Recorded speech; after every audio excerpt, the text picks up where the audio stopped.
Look, guys, did I not tell you this fight would be a banger? I literally said it, I think even in season 1 reviews, but I know I definitely said it in the season 2 reviews, and most times I tell you guys, a fight's a banger, a fight's a banger. I told y'all that All Might vs. No One was gonna be banging. I told y'all Todoroki vs. Deku was gonna be banging, and then I told y'all Deku vs. Muscular is gonna be banging.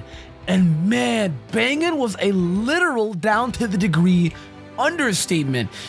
The fight was incredible, dude. First thing first, so guys, hit that like button down below for me if you've already not done that. Subscribe if you have not done that. We're coming super close to 10,000 subscribers. So guys, definitely subscribe for that. I'll do a little special for that when that happens. Let me know in the comments down below what you think of this fight. It was incredible. Incredible, dude. Soul crushing, dare I say. Holy fuck. Starts off literally from last time, all the villains have raided in, and now it kind of seems like everybody now is starting to be aware that the villains are in the vicinity. Everyone's starting to be aware of this now. It's not new to anyone now. In my mind, I'm like, all right, they're gonna have to let everyone else know, because again, mind you guys, I'm a manga reader, so I know everything that happens, but it's a lot more better when it's animated, and it just feels like it's way more emotional and it impacts so much more because of the music, the setting, the scenario, everything. The voices really make it that much better too, and that's why a lot of people prefer anime over manga, which is fine, but I still think the manga is better due to what else it holds. But I mean, we'll have to see for a finished product versus finished product, you know what I mean? We'll have to see it like that, or some people compare finished products versus other finished products. Like the best example I could say is Naruto Shippuden, manga versus anime, since both of the products are finished, and that's a good comparison. So leave it up to you there. Back to the review. It seems like everyone is now starting to be aware. Young little lady let Aizawa and haul the entire crew basically with their telekinesis. Well, rather telekinesis is such a bad word to say. And rather say her mind reading. She can tell people as well through her mind and through her thoughts and share that with people. She'll let everybody else know that there are villains inside of the area, which just... what a day to get ruined, right? Like, imagine being Kaminari and Mina and Kirishima failing. Imagine that failing, right? They failed. Pathetic. Pathetic, man. Especially Kirishima. We know what he glows up to be, but fuck, man. Pathetic, absolutely, that they failed. But the nice thing is, though, is that they are now aware, which is unironically nice because now they don't have to see this thing, like, randomly coming. Like, imagine if they just went outside and a villain started attacking them, like, fucked, right? Dude, this scene got me fucked, dude. The moment Aizawa walks outside and Dabi's like, my nigga, that shit was raw. Clean, dude. I don't know. I just really like Dabi, dude. This voice actor is also incredible. I really like Dabi, dude. Such an amazing character, as well at the same time, such a mystery, dude. There's all these theories going around where if he's Todoroki's brother.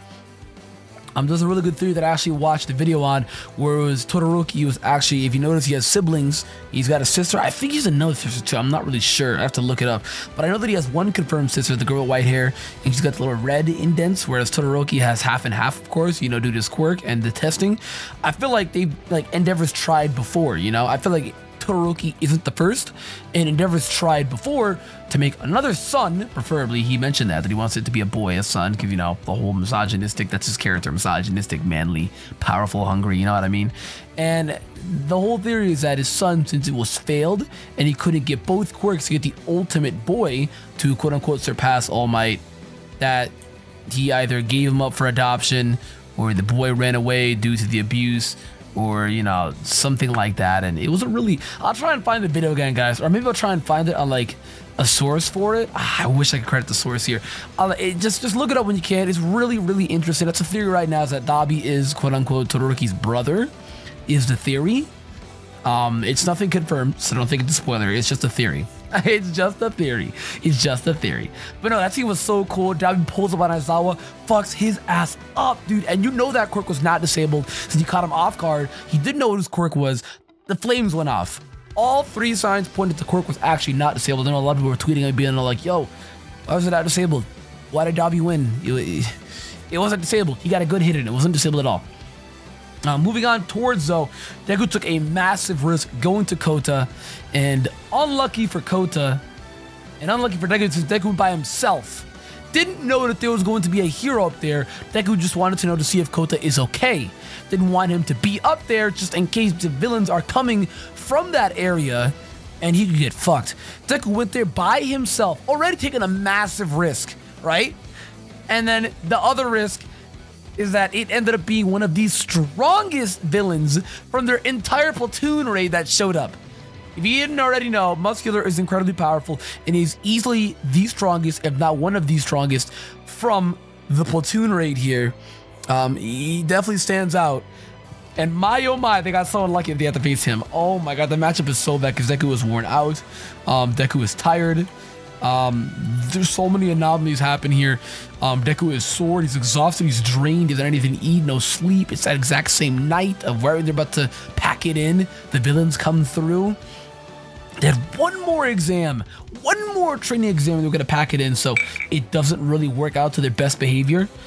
But what gets even worse here is the match just isn't even good. Muscular is like a tank, so he can be able to take all of Deku's hit with ease. And as you can see, he actually does. He takes a 100% full cal Detroit Smash easily, dude, easily. Like it actually knocks him down. But the fact that he stands back up from that, and mind you, that punch is the exact same force that All Might's punch would have had. He even said that verbally for himself, he said that. The thing is that All Might can go beyond his limits, and that's why this fight is so important. To go beyond your limits is why it was so important here. Deku's limits was 100%, right? Full cal, he can use full cal at about 5%, right? Right now, we learned it through the Grand Torno, if you guys don't remember it, the Grand Torno training arc, where you slowly started to teach him, you know, the whole egg in the microwave thing, so it wasn't crack and stuff like that. That was the whole concept of it, and you could use full cal and be able to control full cal, be able to run around without bruising or breaking his legs and punch everything with the Detroit Smash within that full cal, without being able to break his arms or become sore, you know, the red, nasty, dirty arm thing. It won't become that. Full control over it at 5% though. You can't really control anything else beyond that, or else it kind of breaks, and he needs time to control that. Again, he's still a high school student. He needs time to control that, and it sucks because here he is fighting a pro villain, by the way, a deadly villain who was only here to kill, who has high experience in killing. Because you guys didn't notice, it's the exact same villain that actually killed Kota's parents. He killed Water Hose, the exact same villain that killed Kota's parents. And here's the thing, right? After he was whooping Deku's ass, Deku gets one good punch in, right? Kota actually reveals his quirk here. If you guys didn't know what the water was from, it was Kota's quirk. And if it wasn't obvious, it was kind of obvious. I could tell that it maybe wasn't, since, you know, Kota's quirk, he was quirkless. But I mean, you have to also think about it. Everybody who was quirkless up to this point got a quirk. One for all. I think he started off quirkless. Almost positive. No. He was his brother. His brother started off quirkless, and then through the whole process of that, he was forced on a quirk, and then gained a quirk, which is now one for all.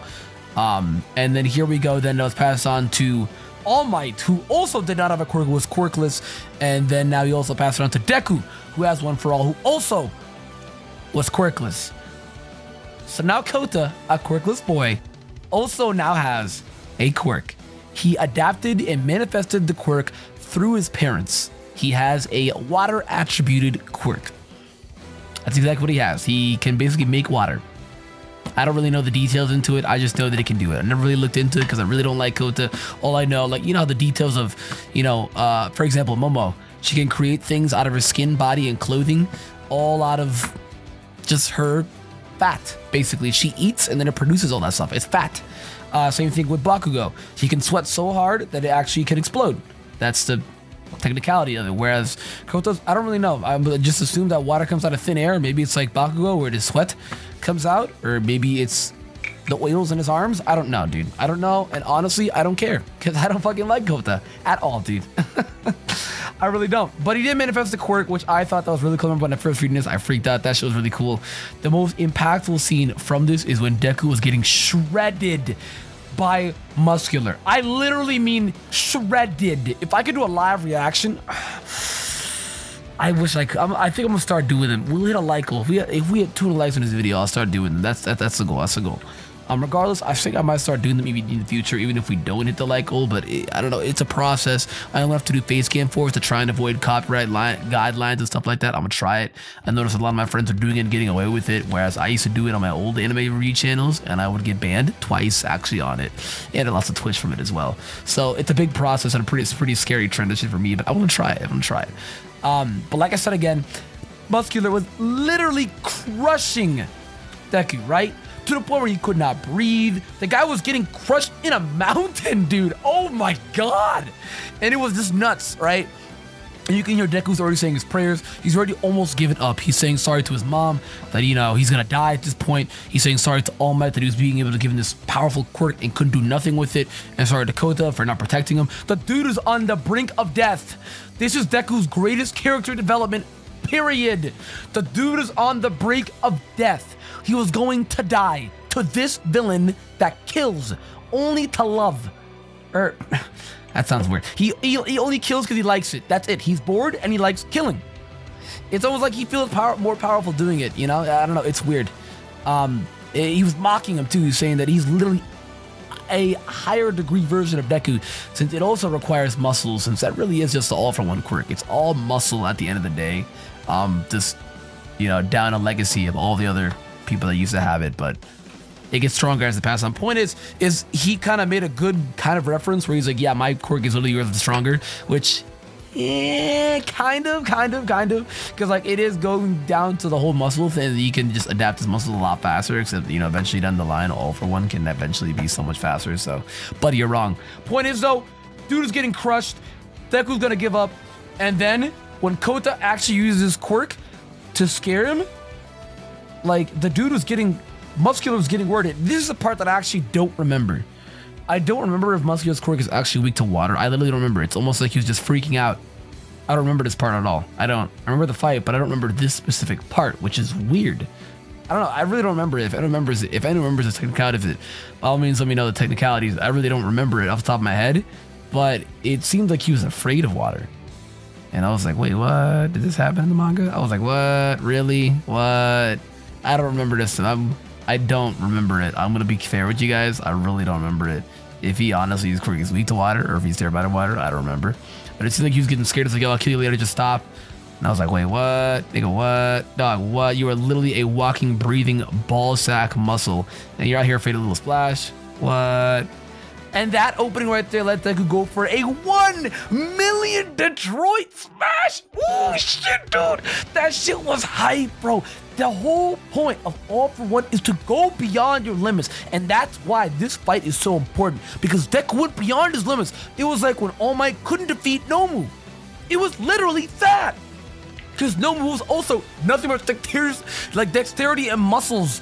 And he could absorb all of All Might's punches.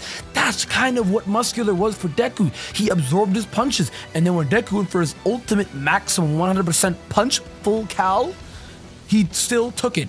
Of course, that one kind of bruised him a little bit. Maybe 5% damage it did to him. Maybe even less than that. Because the dude just stood up like it was nothing. And you can see Deku's arm broke, both arms, if anything. And the thing that was most painful is Deku used his right arm. The torn up arm. I'm surprised he didn't use the left arm, which is in a lot better condition than the right one. The left one maybe a little busted up, but at least it's not ripped, ragged meat. You know what I mean? Which the right one was. And it just looked so painful, dude. But he pushed it, he punched through it all, dude.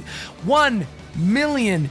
Deku went beyond, and this is where Deku is going to get insane character development. Everything beyond here, Deku is going to be kind of a completely different person now. When it comes to matches, when it comes to fighting, decision making, he's going to mature after this. This is his turning point. Just kind of like where you can think about it as well as All Might vs. Nomu, that was his turning point as well, because he went beyond that significant, hey, I'm a hero, I can still fight, chill out villains. That's what that sign gave off All Might vs. Nomu. Versus now, it's like, I'm Deku, watch out. They also mentioned that they were looking for Bakugo, and I'm not going to say anything, but that is the next arc after this. I'm not going to say anything, but that is the next arc after this. These villains definitely have an interest in Bakugo. A lot of people told me, oh, wait a minute, does Bakugo become Sasuke? Does he leave UA and become evil and join the League of Villains? A lot of anime-only watchers told me that, and rather than just straight up telling them no, I figured I'd let them have the thought. You can honestly think whatever you want. I don't want to be the bearer of bad news. Believe what you want. Crazy, huh? Believe what you want, though. That definitely is the next arc. I'm really excited for that. But for now, I am definitely excited about this fight. So it was incredible. Nothing but greatness comes out of this arc, and I couldn't be happier. Guys, I'm really gonna be done for the video. Of course, if you enjoyed, leave a like, subscribe. Also, let me know if you want to see live reactions. I might mix them in with the reviews. I'll do like 5-minute live reaction, 5-minute review. You know, I feel like that'd be kind of cool. Just in case. I don't know. I really want to do that. So I'll try it out for the next review. You guys let me know. Leave a like, subscribe, guys. And with that, I'll see you guys next time.